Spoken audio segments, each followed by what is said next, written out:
సంవత్సరాల తరబడి ఎన్ని మందులు వాడినా మీ మోకాల నొప్పులు తగ్గట్లేదా? ప్రాణ పెయిన్ క్లినిక్ లో అత్యాధునిక చికిత్స. నమస్తే రమగారు. నమస్తే జయ. ఏదైనా మంచి కథ చెప్పండి. చందమామ కథ చెప్తా. ఓకే. ఒక ఊళ్ళో ఓ పల్లెటూరులో ఓ శంకరయ్య గారని ఒక వైద్యుడు, ఆయనకు ఓ భార్య భానుమతి. ఆవిడ పేరు గుర్తుంది, ఆయన పేరు నేనే పెట్టా, అసలు పేరు నాకు గుర్తులేదు. అయితే ఏంటంటే ఈయన చాలా మంచివాడు, వైద్యం చేసి పంపించేవాడు, తన వృత్తి తను చేసుకునేవాడు. ఆవిడ ఒళ్ళు మంటగా ఉండేది. ఏమిటి సంపాదించకపోతే ఎట్లా, ఓహో అదా. వాళ్ళ జబ్బులు వీళ్ళ జబ్బులు తీరుస్తుంటే మనకి ఇంక ఇది వద్దా సంపాదన, వాళ్ళ జబ్బు తగ్గింది కదా, వాళ్ళు ఇంత మూట ఇవ్వచ్చు కదా, అలా ఉండేది ఆవిడకి. పొద్దుస్తమానం రోగులతోటే గడిపేటప్పుడు ఏదో ఇంత లంసంగా ఇంత అమౌంట్ అని రావాలని ఉంటుంది పాపం ఆడవాళ్ళకి సహజంగా. నేను వాళ్ళని తప్పట్టట్లేదు, నా ఓటు వాళ్ళకే. అక్కడి నుంచి ఎంతసేపు ఆవిడ అట్లా భర్తను విసుక్కుంటూ ఉండేది. ఏమీ సంపాదన లేదు, పాడు లేదు, పొద్దుస్తమానం నూరుతుండా, మందులు కడుతుండా, వాటి కోసం వెళ్తుండా, డబ్బు వచ్చేది వచ్చేది కనపట్టలేదు కానీ ఆయన అలా విసుక్కుంటూ ఉండేది. ఎవరైనా పేషెంట్లు వచ్చినా కూడా, ఆవిడ రోగులు వచ్చినప్పుడు కూడా విసుక్కుంటూ దుంతమలాడుకుంటూ ఉండేది. ఒకరోజు అర్ధరాత్రి తలుపు మోగేసరికల్లా నిద్ర లేచింది ఈవిడే, తిట్టుకుంటూ, పగలేలా చచ్చిపోతున్నాం, ఈ రాత్రిళ్ళు కూడా మా వెంట పడితే మేమేం చేయాలి కదా, పడుకొని ఇట్లా కంటి నిండా అని తిట్టుకుంటూ వచ్చి తలుపు తీయబోయింది. రాత్రిపూట తలుపు తీస్తుంటే మగవాళ్ళు కూడా లేచిరారు, తలుపు తీసిందిలే నూరుకోవడానికి, పగలు కాదు కదా. ఆయన కూడా వచ్చేసరికల్లా బయట ఆ గుమ్మం తీసేసరికి నిలువెత్తున ఒకడు నుంచుని ఉన్నాడు, బ్రహ్మరాక్షసుడు, ఒక రాక్షసుడు. పెద్ద మొహం, ఈత పొదలాగా జుట్టు ఇంత ఉంది. అక్కడి నుంచి ఐబ్రోస్ కూడా ఏమిటో విచిత్రంగా ఉన్నాయి, మిడిగుడ్లు, చిన్న చిన్న కూరలు వాళ్ళ మొహం నుంచి కనపడుతున్నాయి. అంటే ఇంతలావు అంతెత్తు మనిషి అంటే అదే రాక్షసుడు, అదే అంత పర్సనాలిటీ. హడిలిపోయారు ఇద్దరు. ఏం చేయాలో తెలియలే. తలొంచి లోపలికి వచ్చాడు అతను. లోపలికి వచ్చేసాడు, ఇంట్లోకి వచ్చేసాడు. వీళ్ళు వణికిపోతున్నారు ఇద్దరు. ఆవిడైతే పడిపోయేందుకు సిద్ధంగా ఉంది. ఆయన ఎవరు బాబు, ఏం పని మీద వచ్చారు బాబు, మేము మీకు ఏం ద్రోహం చేశాం బాబు అని అడుగుతున్నాడు ఆయన. మీరేం భయపడద్దు, నువ్వు వైద్యుడు అని తెలిసే వచ్చాను, చచ్చిపోతున్నాను నేను అని కింద కూర్చున్నాడు. ఇంట్లోకి లోపలికి వచ్చి కూర్చుని కాళ్ళు పిసుతో, కాళ్ళు ఎప్పులు, నీరసం, తలకాయ తిరిగిపోతుంది, కాళ్ళు పీకులు, కడుపులో మంట. ఏదైనా మంది ఇవా నాకు అని అడిగాడు. కాళ్ళు లాగేస్తున్నాయి, నిస్సత్వ, నీరసం, కళ్ళు పీకేస్తున్నాయి.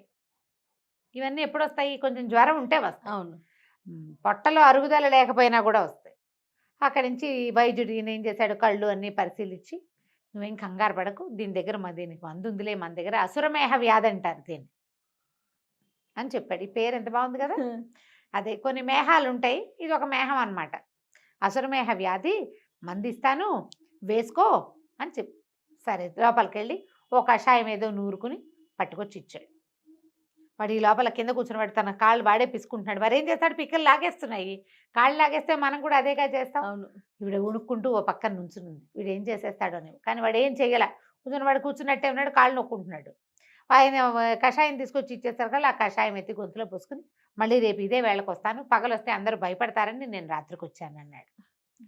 వెళ్ళిపోయాడు. వెళ్ళిపోయేసరికల్లా ఈవిడికి మొగుడిని తిట్టడం మొదలుపెట్టింది.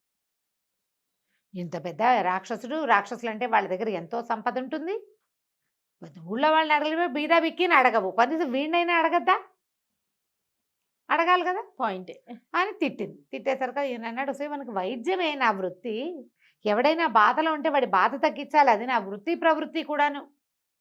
వాడు డబ్బిస్తాడా ఇవ్వడా నాకు వద్దు, నువ్వు తగ్గించు అని నన్ను అడిగాడంటే నేను వాడి వైద్యం ఇస్తా. వైద్యులు ఇట్లా ఉండాలి, ఇస్తే పుచ్చుకుందాం, ఇవ్వకపోతే నేను అడగను అంటే ఆవిడ మొగుడిని 2 తిట్టి మెటికలు పెట్టుకుని పడుకుంది. మర్నాడు వచ్చేసరికల్లా ఈవిడే అడుగుదామనుకుంది. మర్నాడు 12ంటికి తలుపు కొట్టాడు. వీళ్ళకి తెలుసుగా, తలుపు తీస్తే ఈవిడేంది, ఓ పెద్ద మామయ్య, నీ కొడుకు బోళ్ళంత కష్టపడి ఎన్ని రోజులో వెతికి తెచ్చిన మూలికలు చచ్చేలా జబ్బలు పడిపోయేలాగా నూరి మందు తయారు చేశాడు, పొద్దునుంచి నీకోసం తృణమో పణమో ఇచ్చి మందు పట్టుకెళ్ళాను అనేసరికల్లా వాడు ఆ కాళ్ళు పిసుకుంటున్నవాడల్లా ఆగిపోయి ఈవిడ చూసి ఒక హొంకరించి, నేనేం డబ్బులు ఇచ్చేవాడిని గాను, నా దగ్గర అట్టాటాసలు ఏం పెట్టుకోక, ఇంకా నయం, నేను చచ్చినా ఇవ్వనన్నాడు. నా దగ్గర లేవన్లా, ఇవ్వనన్నాడు. అనంగానే ఈవిడ కనిపించింది, ఊరు చచ్చినాడు వీడు ఇలా అంటున్నాడు అంటే వీడి దగ్గర ఉందన్నమాట, రాకాశవాడు వీడి దగ్గర ఉంది, ఇవ్వడు, నా డబ్బు మీదే కన్ను ప్రతి వాళ్ళకి, అలా మాట్లాడాడు. నేను తినేటప్పుడు కూడా ఏదైనా మనిషిని పీల్చుకుని తినేటప్పుడు కూడా వాడి దగ్గర ఎంత డబ్బు ఉంది, వాడి మెడలో ఎంత బంగారం ఉంది అని చూసి మరీ చంపుతాను తెలుసా. డబ్బు గిబ్బు నేను ఇవ్వను. అంటే వీడు ఎంతమందినో చంపాడు, వాళ్ళందరి డబ్బు బంగారం వీడే వేసి కూర్చునున్నాడు, ఇవ్వడనమాట. దాంతో ఈవిడేమనుకుంది, ఇలా కాదని రోజు వస్తున్నాడు కదా, ఏ వేళకి వస్తున్నాడు, ఒక 4-5 రోజులకి తెలిసింది. మందు వేసుకున్నాక కొంచెం నిద్ర పడుతోంది అని చెప్తున్నాడు. కాస్త నిద్ర పడుతోంది. సరే ఏం చేసింది, ఒకరోజు మా అమ్మ వాళ్ళ ఇంటికి వెళ్ళొస్తానని సాయంకాలమే వెళ్ళిపోయింది. వెళ్ళిపోయి ఏం చేసింది, ఊరి బయట ఉన్న ఒక సత్రం ఉంది, ఒక పాత సత్రం. ఆ సత్రం దగ్గర కూర్చుంది. సత్రం దగ్గర కూర్చునేసరికల్లా అక్కడి నుంచి ఏమైంది, ఈ రాక్షసుడు వచ్చాడు. అతను రావడాన్ని చూసుకుంది. చూసి ఈ సత్రం అతను వెళ్ళిపోయాడు, ఇంటికి వెళ్ళి మందేసుకున్నాడు, వచ్చేసాడు. అతను వెనకాలే నడుచుకుంటూ వెళ్ళింది. వాడు ఎక్కడి నుంచి వస్తున్నాడు ఈవిడికి తెలియదు, ఊరు బయట నుంచి వస్తున్నాడని తెలుసు. పోయి అక్కడ కూర్చుని కాపు కాసి అతను వెళ్ళేటప్పుడు అతను వెనకాలే వెళ్ళి దాన్ని గుర్తుపెట్టుకుంది.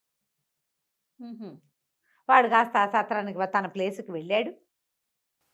వెళ్ళిన తర్వాత ఇది ఈవిడ ఏం చేసింది, అట్నుంచెట్టు వాళ్ళ అమ్మగారింటికి వెళ్ళి మళ్ళీ మర్నాడు ఇతను ఈ 12 గంటల వేళ వరకు వేచుండి అతను మందుకెళ్ళంగానే ఈ అమ్మాయి ఏం చేసింది, ఈవిడి భానుమతి వెళ్ళిపోయి అతని ప్లేస్లో చూస్తే ఆ లోపల అట్లా గుహలాగా ఉండి 2 సంచులు ఉన్నాయి అక్కడ. అవి వాడు తల కింద పెట్టుకుని పడుకునే దిళ్ళల్లే ఉన్నాయి. సంచులు ఓపెన్ చేస్తే ఒక దాని నిండా బంగారం, ఇంకో దాని నిండా కళ్ళు చెదిరిపోయేలాగా అన్నీ బంగారు కాసులు. ఆ 2 చేతిలో పుచ్చుకుంది. మంచి బరువుగా ఉన్నాయి. బరువు అయితే మాత్రం బంగారం బరువేమిటి, అవసరం కదా. బయటికి పూసుకొచ్చి ఎట్లా గొట్లా ఈడుచుకుంటూ మూసుకొచ్చేసింది ఇంటికి తెచ్చింది. ఇంటికి తెచ్చేసింది. రాక్షసుడు వాడి దారిని వాడు మందేసుకోవడం వెళ్ళిపోయాడు. ఇక అంతే సంగతులు అయిపోయింది. ఈవిడేం చేసింది, భర్త తలుపు కొట్టేసరికల్లా సంచులు దాచేసి తలుపు తీస్తే అప్పుడే వచ్చేసాము ఏమిటంటే ఊరికే వచ్చాను. ఏముంది, వాడు ఆహారం కోసం బయటికి పోగానే మూటలు తెచ్చేసింది. మొగుడు తలుపు కొట్టేసరికల్లా వెనకాల దాచిపెట్టి లోపలికి వెళ్ళి ఏమే అప్పుడే వచ్చా అంటే, మా వాళ్ళే కూడా ఎక్కడికో వెళ్తున్నారలే ఉంది, ఇంకెందుకు లేని చూసి వచ్చేసాను అంతే. ఆయన మొహం కడుక్కోవడానికి దీంట్లోకి వెళ్ళేసరికి పెరట్లోకి వెళ్ళంగానే ఈవిడ 2 సంచులు ఈడ్చుకెళ్ళి అటక మీద ఎక్కించేసి ఆవకాయ జాడీలు వెనకాల దాచేసింది. మొగుడికి చెప్పాల.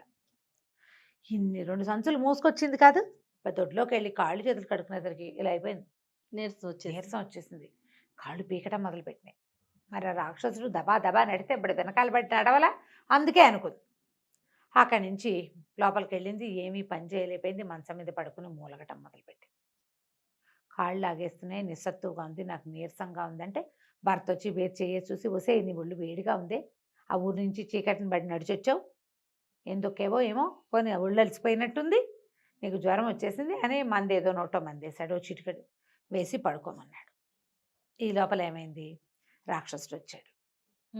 గబగబా వచ్చి ఉత్సాహంగా తలుపు కొట్టి, ఓ శంకరయ్య, నా కాళ్ళ నొప్పులు గీళ్ళ నొప్పులు అన్నీ తగ్గిపోయినాయి, 5-6 రోజుల నుంచి కొంత తగ్గినాయి, కానీ ఇవాళ మొత్తం పోయినాయి, ఏమీ లేదు, ఎంత హాయిగా ఉన్నానో, ఒళ్ళు తేలికిచ్చేసింది, పువ్వులాగా ఉంది, చిన్నప్పటి ఒళ్ళల్లే ఉంది.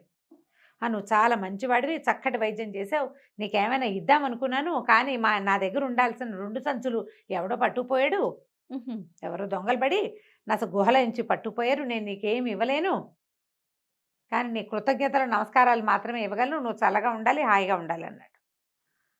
అక్కడి నుంచి బతనేస్తా వెళ్ళిపోయాడు. ఈవిడ ఇంకా మూలుగుతోంది, జ్వరం తగ్గలేదు సరికదా, కాళ్ళు పీకులు కళ్ళు లాగేస్తున్నాయి, కడుపులో మండిపోతోంది, నెప్పులో మూలిగి అరిచి కేకలు పెట్టడం మొదలెట్టింది. ఈయన లోపలికి వచ్చి, ఏమిటే నీకు ఆ రాక్షసుడి లక్షణాలు వచ్చినాయి, వాడికి ఇవే జబ్బులున్నాయి, ఇదే కాళ్ళు పీకు, ఇదే అరుపులు, ఇదే కేకలు, ఆ కడుపులో మంట, మెడజివలు లాగేస్తున్నాయి, మెడలాగేస్తుంటే ఇంకేం చేస్తారు, పడుకోలేదు, నిద్ర పట్టదు, పోనీ ఏవో కాళ్ళు నొప్పులుగా ఉన్నాయి, కాసేపు కాలు పిసుకుని పడుకుంటే నిద్ర పట్టట్లే ఈవిడికి. రాక్షసుడి లక్షణాలే, పోనీలే ఆ రాక్షసుడి కోసం మందు చేయడానికి మూలికలు తెచ్చి చేశా కదా, ఆ మందు మన దగ్గరే ఉంది, ఆ మందే ఇస్తాలే అనగానే అప్పుడు ఆవిడికి స్ట్రైక్ అయింది. ఆ బంగారం తను తీసుకొచ్చేసాకే వాడికి నొప్పులు తగ్గిపోయినాయి, అవన్నీ తనకు సంక్రమించినాయి అంతే. ఈవిడ వలవలా ఏడుస్తూ, ఏమండి నన్ను క్షమించండి, అటక మీద 2 మూటలు ఉన్నాయి, కిందకి ఇడుచుకుని. ఈయన ఏం చేశాడు, మళ్ళీ అటక మీద ఎక్కి ఆవకాయ జాడి వెనకాల దాచిపెట్టిన 2 ఇంత పెద్ద సంచుల్లాగా ఉన్న వాటిని తీసుకొచ్చాడు. మూడదీసి చూసి ఆశ్చర్యపెట్టి, ఏమిటో ఇదంతా బంగారం ఎక్కడదే అన్నాడు.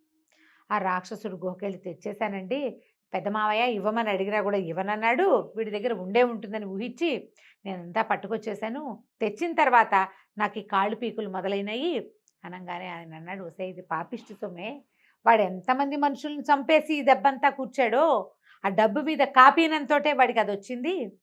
వాళ్ళందరి శాపనార్థాలు, వాళ్ళ భయాలు, చచ్చిపోయే వాళ్ళ ప్రాణభయం అవన్నీ దీని మీద పట్టేసినాయి, ఈ డబ్బు మీద. అందుకే వాడికి ఆ కాళ్ళ పీకులు. అంతే. ఇతరుల సొమ్ము దొంగిలించిన వాడికి ఏమవుతుంది? అన్నం అరుగుతుందా? అస్సలు. రాక్షసుడైతే మాత్రమేంటి, వాడికి కూడా అరగదు. నువ్వు అది తెచ్చేసావు, పోనీ ఈ డబ్బు వాడికి ఇవ్వక్కర్లా, మనం వెనక్కి పెట్టేసి రండి అంటుంది. వెనక్కి పెట్టక్కర్లేదు, ఏదైనా మంచి పనికి వాడదాం, దానం ధర్మం చేద్దాం, ఈ ఊళ్ళో ఓ ధర్మాసుపత్రి కట్టిద్దాము, నాలాంటి ఇంకో 4 వైద్యులు అక్కడ కూర్చుని వైద్యం చేసుకుంటారు హాయిగా అన్నాడు. అనేసరికి ఆవిడ ఒప్పేసుకుంది మనస్ఫూర్తిగా. అట్లాగేనండి, మీ మాట కాదని, మీరు ఏం చేస్తే అది చేయండి అనగానే నిప్పులు తగ్గిపోయింది. ఓహో! ఈ బంగారాన్ని మంచి పనికి ఉపయోగపడుతుంది అని మనస్ఫూర్తిగా ఒప్పుకునేసరికి నొప్పులు ఇక ఆవిడ నొప్పులు తగ్గిపోయినాయి. ఆ రాక్షసుడు తిరిగి రాలేదు. వీళ్ళ ఇంటి పక్కనే ఒక పెద్ద ధర్మాసుపత్రి కట్టి బీదా సాదా అక్కడే ఉండి వండుకు తిని వైద్యం చేయించుకునేలాగా ఏర్పాటు చేశారు ఆ డబ్బులతోటి. తర్వాత ఎంతో మంచి పేరు తెచ్చుకుని హాయిగా ఉన్నారు. చాలా బాగుంది. మంచి నీతి కథ కదండి. అంతే. చాలా బాగుంది. నమస్తే. నమస్తే.